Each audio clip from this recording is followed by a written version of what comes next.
हरिओम, जय गुरुदेव। मित्रों, 20 अगस्त 2013 दो बड़ी खबर सामने आई।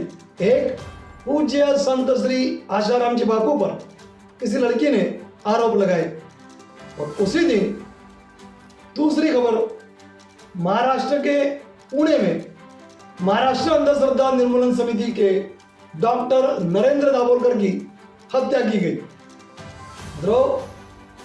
इन दोनों घटनाओं का लक्ष्य, निशाना केवल और केवल सनातन धर्म।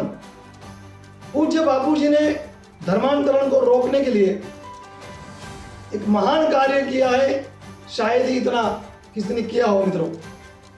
इसीलिए बापू जी को एक बड़ी साजिश के तहत जेल भेजा गया।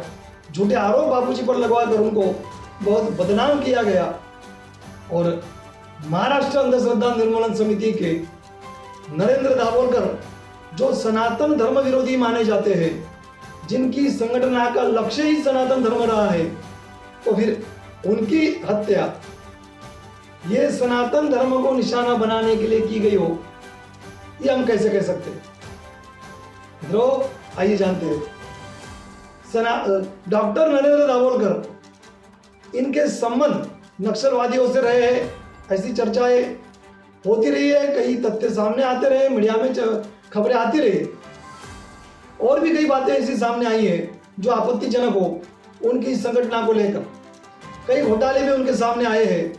ये सारी चर्चाएं आप तक भी, ये सारी खबरें पहुंची होगी। तो मित्रों, कहीं ना कहीं कोई पुरानी रंजिश, कोई बदला लेने के भाव से, कोई उद्देश्य से उनकी हत्या की गई होगी उन्हीं के लोगों के द्वारा।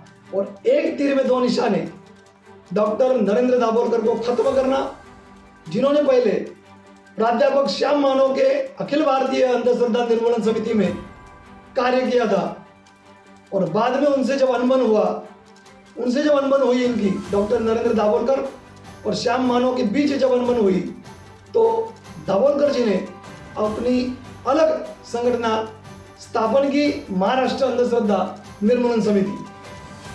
हो सकता है किसी ने उनकी बदला लेने के भाव से हत्या की हो, भावना से, और एक तीर दो निशाने, डॉक्टर नरेंद्र दाभोलकर को खत्म करना और सनातनियों को निशाना बनाना, क्योंकि डॉक्टर नरेंद्र दाभोलकर सनातन विरोधी रहे। तत्कालीन मुख्यमंत्री पृथ्वीराज चौहान जी ने भी इसको गलत दिशा में मोड़ दिया। जांच ही एक गलत दिशा में शुरू हुई, ऐसा मैं नहीं, ये किताब कह रही है। अमित फडानी जी ने ये किताब लिखी है, दाभोलकर पानसरे हत्या तपासातील रहस्य।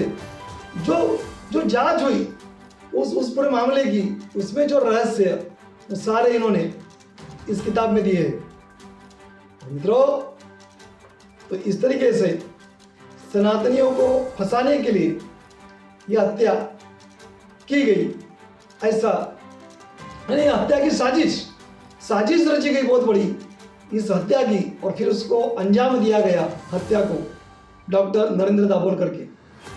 मित्रों, डॉक्टर नरेंद्र दाभोलकर की हत्या से हिंदुत्ववादियों को जोड़ा गया, उनको फंसाने का पूरा प्रयास किया गया, और सनातन संस्था जैसी महान पवित्र संस्था को बदनाम करने का पूरा प्रयास किया गया।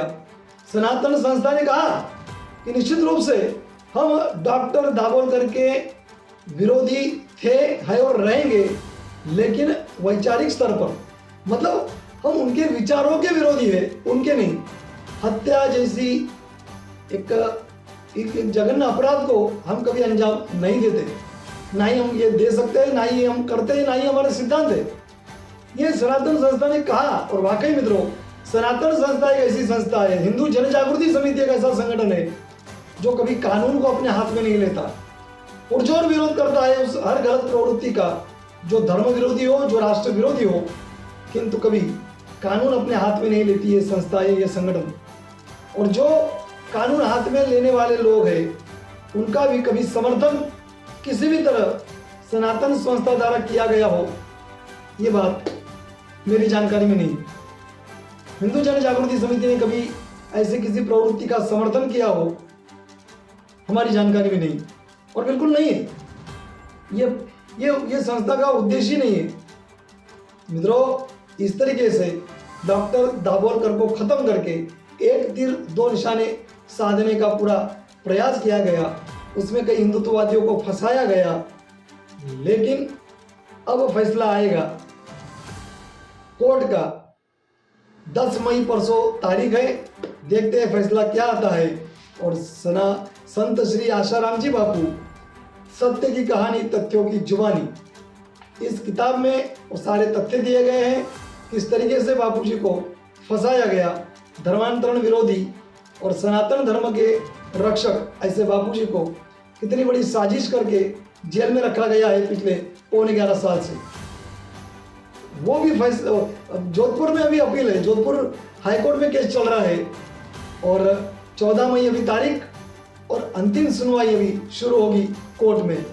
तो ये 2 बड़े फैसले भी आने हैं, पूज्य संत श्री आसाराम जी बापू के मामले में और डॉक्टर नरेंद्र दाभोलकर प्रकरण में भी फैसला आएगा।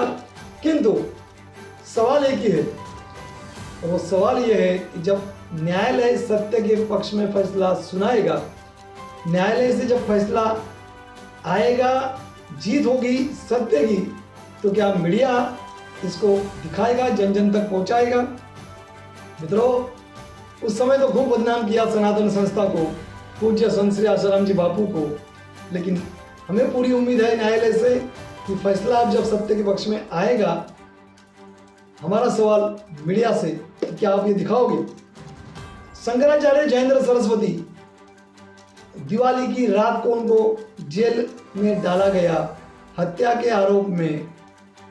कितना रात दिन एक करके उनको बदनाम किया बिकाऊ मीडिया ने, किंतु जब वो निर्दोष बरी हुए, खबरें कितनी चली, छोटी मोटी पट्टी कोई चल गई, छोटी मोटी कोई न्यूज़ चल गई तो चल गई बस, ये ऐसा उस समय हुआ। और अब डॉक्टर दाभोलकर हत्या प्रकरण में और पूज्य संत श्री आशाराम जी बापू प्रकरण में जब फैसला आएगा मित्रों, तो इसको कुछ मीडिया वाले दिखाएंगे जो प्रामाणिक है, किंतु हम सबका ये दायित्व है कि इसको हमें जन जन तक पहुंचाना पड़ेगा। जब न्यायालय का फैसला सत्य के पक्ष में आएगा, जन जन तक इस सच्चाई को हमें पहुंचाना पड़ेगा, जन जन को इस बात से अवगत कराना पड़ेगा कि डॉक्टर नरेंद्र दाभोलकर, महाराष्ट्र अंधश्रद्धा निर्मूलन समिति के संस्थापक, उनकी हत्या हुई 20 अगस्त 2013 को, और उसमें जो आरोपी बनाए गए, उसमें जो हिंदुत्ववादियों को टारगेट किया गया, उनको निशाना बनाया गया, वे पूर्णतः निर्दोष है। ये न्यायालय का फैसला है। और पूज्य संत श्री आशाराम जी बापू 11.5 साल से जेल में, एक बार भी बेल नहीं दी गई, पैरोल नहीं दी गई। समझ में आ रहा है कि कितनी बड़ी साजिश उनके खिलाफ भी हुई है।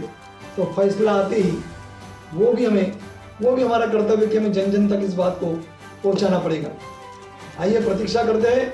तब तक के लिए इस वीडियो को लाइक करके इसको शेयर अधिक से अधिक कीजिए मित्रों। और जैसे ही फैसला न्यायालय का आ जाएगा, 10 तारीख है, 10 मई परसों डॉक्टर दाभोलकर प्रकरण में, तो जैसे फैसला आएगा उसी दिन या अथवा बस उसी हफ्ते से हम शुरू करेंगे सीरीज इस पर, और सारी बातें, सारे तथ्य आपके सामने रखेंगे। सत्य की जीत तो हुई है ये हम कहेंगे उस समय, लेकिन उसको सारे तथ्यों के साथ जनता में वो पहुंचे, जन जन तक पहुंचे, वो काम हमें करना है। और ये हमारा हर सनातनी का ये कर्तव्य है मित्रों, हर सनातनी का। हरिओम, जय गुरुदेव।